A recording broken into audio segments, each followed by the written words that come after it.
రైతు అభివృద్ధి చెందితేనే రాష్ట్రం అభివృద్ధి చెందుతుందని ఆంధ్రప్రదేశ్ శాసనసభ చీఫ్ విప్ జీవీ ఆంజనేయులు స్పష్టం చేశారు.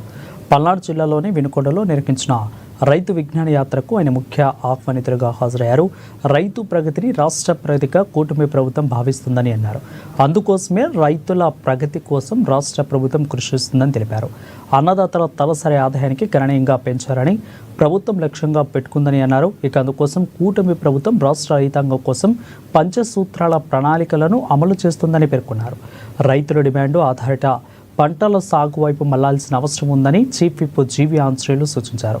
ముఖ్యంగా ఉద్యాన పంటలు, కూరగాయలు సాగు, పామాయిల్ తోటల వంటి వాణిజ్య పంటల సాగు ద్వారా మెరుగైన ఆదాయాలు సాధించవచ్చని తెలిపారు.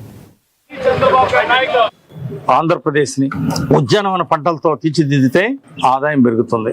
ఈరోజు సామాన్యమైనటువంటి పంటలు, వరి ఇలాంటి పంటలు వేస్తే రైతులకు తక్కువ ఆదాయం వస్తూ ఉంది. రైతులు ఇబ్బంది పడతా ఉన్నారు. అందుకోసం ఒక్కసారిగా రైతులకి ఈ విజ్ఞాన యాత్రలో రైతు చేతిలోకి విజ్ఞానం వస్తే సిరి సంపదలు వాళ్ళ ఇళ్లలో. అందుకోసమే ఈరోజు ఈ కార్యక్రమాన్ని తీసుకున్నాం. ఈరోజు హార్టికల్చర్ పంటలు, కూరగాయల పంటలు పండిన వాళ్ళు స్థిరమైనటువంటి ఆదాయం, మెరుగైనటువంటి ఆదాయం సాధిస్తున్నారు. అందుకోసమే ఈరోజు ఎకరానికి ₹1,00,000 సబ్సిడీ ఇచ్చి ముఖ్యమంత్రి చంద్రబాబు గారు ప్రోత్సహిస్తున్నారు. అంతేకాదు డ్రిప్ ఇరిగేషన్ 90% సబ్సిడీ ఇచ్చి ఈరోజు రైతాంగానికి డ్రిప్ ఇరిగేషన్ ఇస్తున్నారు. అట్లాగే హైటెక్ పంచవర్ష ప్రణాళికల ద్వారా ఆంధ్రప్రదేశ్ వ్యవసాయ రంగాన్ని గొప్పగా తీర్చిదిద్దాలనే లక్ష్యంతో ముందుకెళ్తున్నాం.